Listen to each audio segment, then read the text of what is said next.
Hello everyone, welcome back to AeroHub and welcome to the series of lectures in aerospace structures. And from this lecture we will start a new section of our series of lectures, that is the stress analysis of wing. And in this lecture we will discuss about an important concept called multi-cell. In the upcoming lectures we will find out the shear flow distribution of airfoil sections, as well as we will find out the shear flow distribution of tapered wing and tapered wing spar. Okay, this chapter is one of the interesting chapters in airframe analysis, and the concept we are using has been studied in the last lectures or the previous unit, and we are just extending our concept to the airframe sections. Okay, now in this diagram we have two cells, two square sections. We have a multi-cell here. This is section 1 and section 2, and the area of section 1 is A1 and area of section 2 is A2, and you can see we have a vertical member or a vertical web which is common for area 1 and area 2. Okay, so we have a common section between these two sections, that is a vertical web. Okay, so let Q1 be the shear flow for cell number 1. I am denoting this as cell number 1, and Q2 be the shear flow for cell number 2.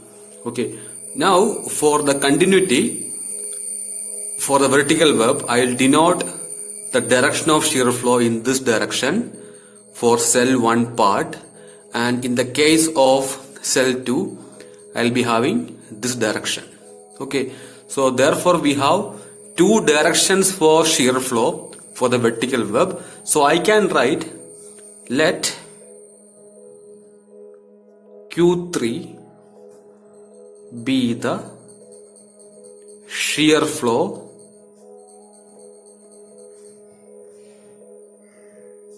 for the common section or common web.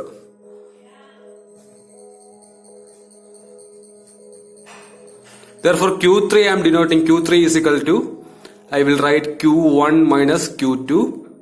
We can also argue it is Q2 minus Q1. That depends upon the problem. Okay. Now we will take moment about a point. So I'll take a point O, and I will find out the moment about cell 1, cell 2, and we have cell 3. So for moment, that is for a constant shear flow, the moment is always, for a constant shear flow, moment will be always 2 times the area into the shear flow. When we have a constant shear flow, when we have a constant shear flow, the moment will be equal to 2 times the area into Q, where A is the enclosed area. So I will denote M as torque. We will apply torque for the entire section. So let T is equal to, I will write for A1, we are taking moment about point O, and I will denote this area as A3. Okay, so the influence of Q1 is there for the vertical web.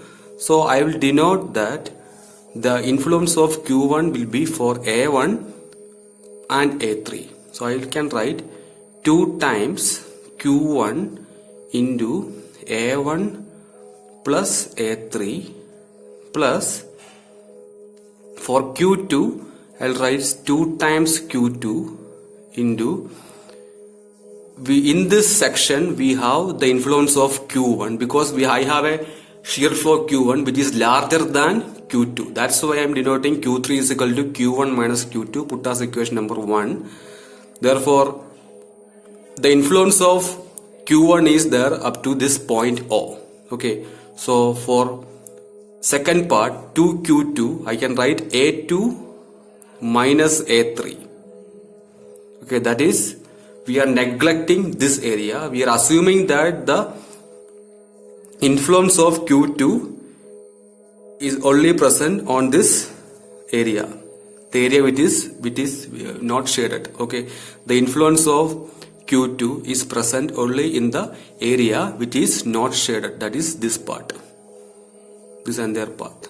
Okay, plus we have an area, we have a shear flow Q3, that is 2 times Q3 into the area of influence is A3.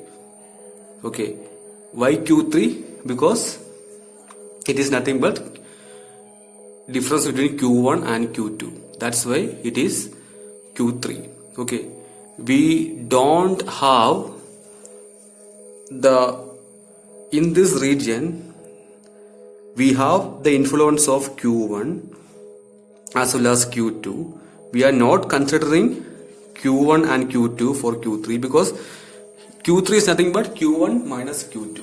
Okay, so we have to just remember this one, and I should not put plus symbol and I should put minus since it is a common section. It is I made a mistake here. This is a common section, so it should be negative. Okay, now I will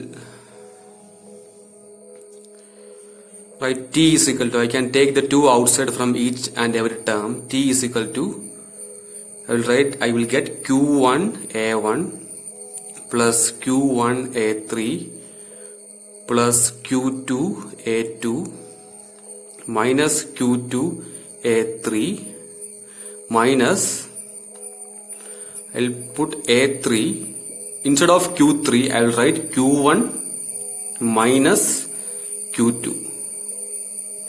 Okay, so it will be 2 times Q1 A1 plus Q1 A3 plus Q2 A2 minus Q2 A3 minus Q1 A3 plus Q2 A3. Okay, now from this equation I can cancel out Q1 A3, Q1 A3, Q2 A3, Q2 A3. This I am cutting. Okay, so finally I will be getting 2 times Q1 A1 plus Q2 A2. Okay, that is T is equal to 2 times A1 Q1 plus 2 times A2 Q2. This is for a 2 cell box, that is the total torque is equal to 2 A1 Q1 plus 2 A2 Q2. Okay, if we have number of cells, in this case we have a 2 cell section, that's why T is equal to 2 A1 Q1 plus 2 A2 Q2. If we have a number of cells, it will be 2AN Q1. If the cell is having number of cells, if the cell is having n numbers, that is torque will be equal to 2AN Q1. Okay, it will be increasing. And now we have theta. Theta is nothing but the angle of twist or twist rate. Theta 1 for the cell 1 will be equal to Q1. That is nothing but the shear flow of the cell number 1 divided by 2 times A1 into G into integral of cell 1 alone ds divided by T of cell number 1, and theta 2 will be equal to Q2 divided by 2 times A2 into G integral cell 2 ds by T2. Okay, now we got the idea to find out the value of torque as well as theta. In this case, you have to understand, we have to assume that theta 1 should be equal to theta 2, it should be equal to theta. Okay, when we have to find out the shear flow for section, we have to assume a compatibility equation. It's a compatibility condition.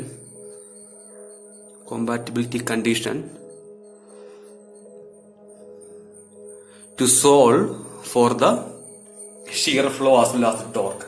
Okay, that is, we'll assume the twist continuity. The twist will be always constant for throughout the entire section. Okay, if the twist is different for number of cells, that will be a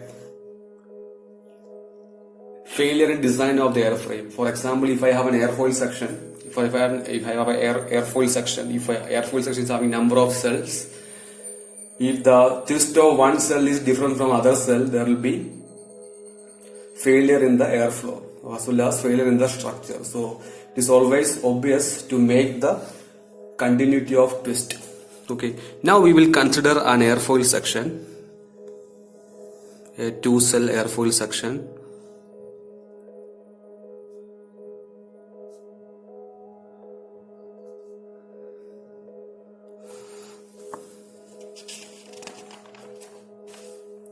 This is A, this point is B, this point is C, this is D, E.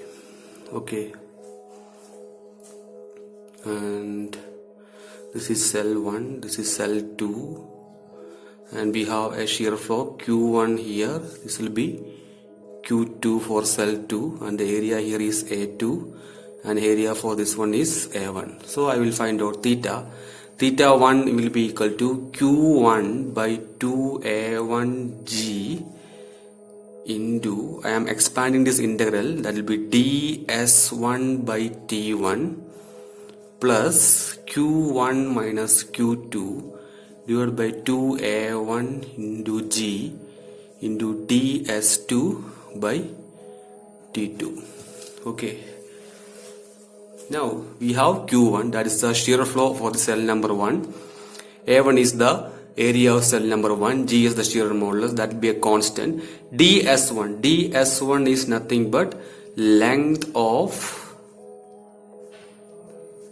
ds1, that is ABC. Length of the profile ABC. T1 is the thickness of ABC. And ds2 is nothing but the length of the common web AC. See, when we are finding out theta 1, Q1 minus Q2. When we are finding out theta 2, we have to consider this common web AC. So that will be Q2 minus Q1. In this case, we have Q1 minus Q2. So ds2 is nothing but length of AC, and T2 is nothing but thickness of AC. Okay, this is the common web. And similarly, I can write theta 2. Theta 2 will be Q2 divided by 2A2 into G ds3 divided by T3 plus, this is ds3 means length of CEDA. Okay, length of CEDA. Okay, or I can put as here D, here E, CDEA. Okay, and we are considering second cell, that's the, and we have to consider the common web. So it will be Q2 minus Q1 divided by 2 times A2 into G. It will be same ds2 by t2. Okay, so Q2 is nothing but the shear flow for cell number 2, A2 is the area of cell number 2, and ds3 is nothing but length of CDEA, and T3 is the thickness of CDEA. Okay, and ds2 and t2 are the same term we used in the equation for theta 1. I will put equation number 2 or equation number 3, whatever. Okay, so this is the procedure to find out the shear flow for, not shear flow, the angular twist for multi-cell section, and this will be applied in the coming lectures to find out the shear flow as well as the torque for a airframe section, especially airfoil section, as well as multi-tube sections. Thank you for listening. Thank you so much. Take care.